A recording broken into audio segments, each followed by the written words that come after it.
Hello, welcome to my place. I'm Pastor Corey, and I really am glad that you've joined us here today. I want to take you to Hebrews chapter 4, verses 1 to 2. I know we did a study on this in the past while in regards to the book of Hebrews, and we probably mentioned some of this stuff, but it really just meant a lot to me today when I was reading it. So I want to read to you from the New Living Translation. Again, it's Hebrews chapter 4, verses 1 to 2. It says, God's promise of entering his rest still stands. So we ought to tremble with fear that some of you might fail to experience it.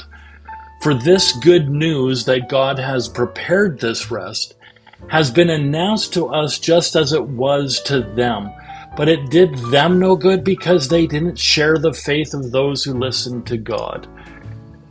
Now, when this is talking about them, it's talking about those of the old covenant, and we are a part of the new and better covenant.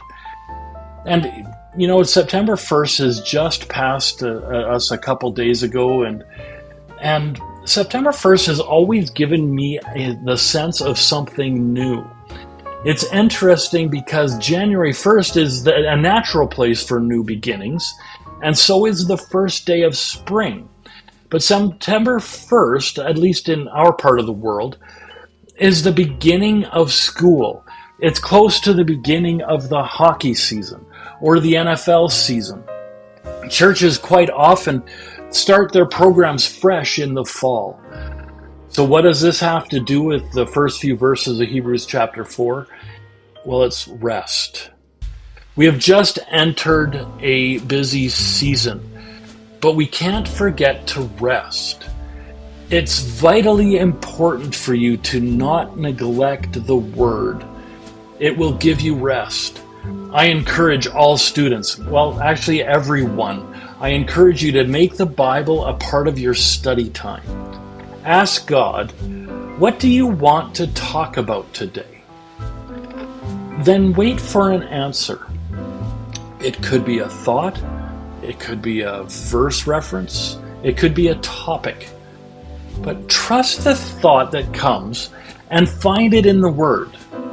Now, you could use a Bible app to find it in the Word, you could use your concordance, or you could even use Google, but use Bible verse in your search parameters.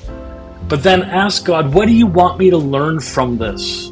Then think on or meditate on what it says.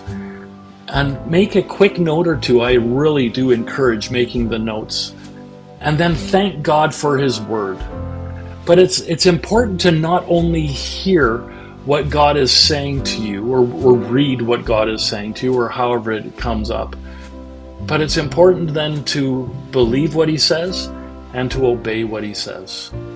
So I really deeply encourage you today, find your rest and find it in the Word of God. God bless you richly. We'll see you next time on My Place.